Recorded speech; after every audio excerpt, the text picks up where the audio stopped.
No livro A Sociedade do Cansaço, Byung-Chul Han caracteriza a sociedade atual como um cenário patológico de distúrbios neurais, como depressão, transtorno de déficit de atenção, hiperatividade, transtorno de personalidade, burnout, entre outros. Ele afirma que essas não são as infecções, mas sim os ataques cardíacos que não são causados por um fenômeno negativo de imunologia nas pessoas, mas sim por um excesso de positividade. Esse excesso seria o efeito colateral do discurso motivacional. A gente viu que o mercado de palestras, livros motivacionais, está crescendo desde o início do século XXI e não mostra sinais de desaquecimento. Religiões tradicionais estão perdendo adeptos, né, por essas novas igrejas que são pelo discurso do encorajamento, autoajuda, e as instituições políticas e empresariais mudaram o sistema de punição, hierarquia, combate ao concorrente pela positividade, o estímulo, eficiência e reconhecimento social pela supressão das próprias limitações. O Byung-Chul Han mostra que a sociedade disciplinar repressora do século XX perde espaço para uma nova forma de organização coercitiva, a violência neural. As pessoas que se cobram cada vez mais para apresentar resultado, tornando elas mesmas vigilantes às castas das suas ações. Em uma época onde poderíamos trabalhar menos e ganhar mais, ideologia da positividade opera uma inversão perversa. E ele fala muito dessa questão, tipo assim, de sempre do lado positivo, da positividade, e que isso a gente está perdendo um pouco essa questão.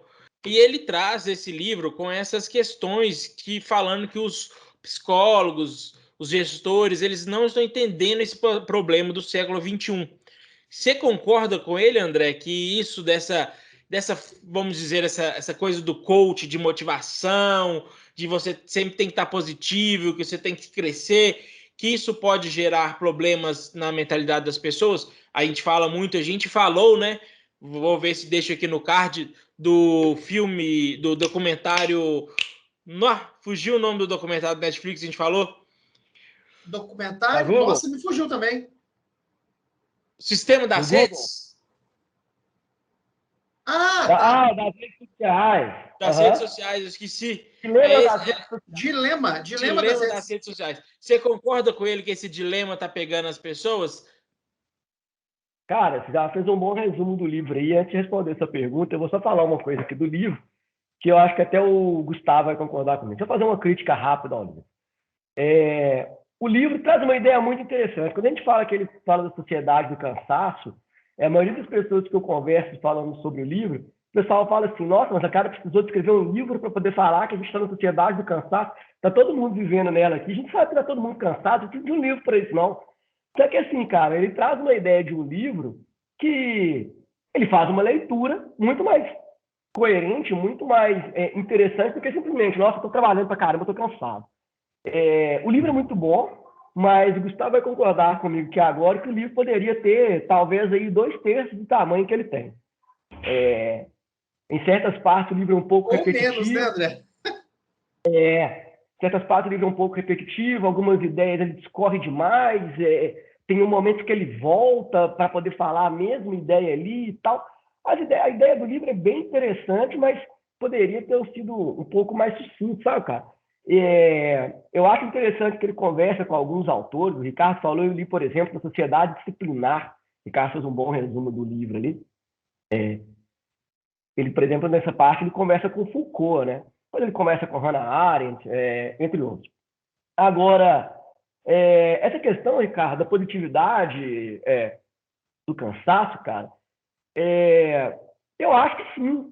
A gente vive estafado, e uma das coisas que ele fala essa mudança da sociedade, né? Isso que você falou aí quando sai da sociedade disciplinar, que hoje a gente não precisa mais de uma sociedade disciplinar, justamente porque o sujeito ele se cobra de uma forma que ele não precisa mais que ninguém, um terceiro, cobre a ele.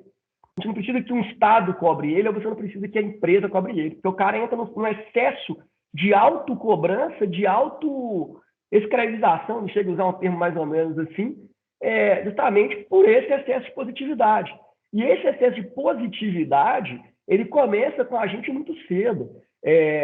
Quando a gente está no colégio, ali, 15 anos, né, a gente começa a ter uma pressão, que começa uma pressão externa, que depois a gente se autopressiona para entrar para a faculdade. Para entrar para a faculdade, o cara de 15, 16 anos de idade, ele tem que escolher uma profissão que, em tese, ele vai fazer para a vida inteira.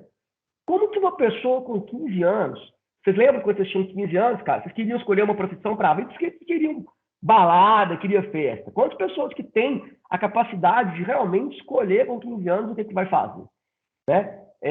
Então, o cara com 15 anos tem que escolher uma faculdade.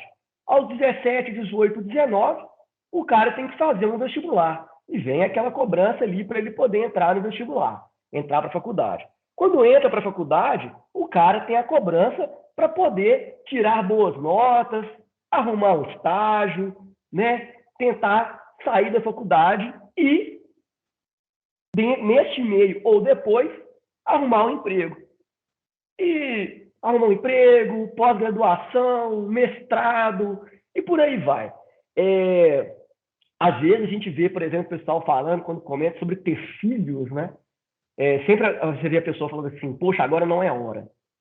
Aí a pessoa vai lá e forma. Aí ela entra para pós-graduação, mestrado, poxa, agora não é hora. Aí a pessoa arruma um emprego, tá ganhando X, cara, agora ainda não é hora, não tô ganhando o que eu quero.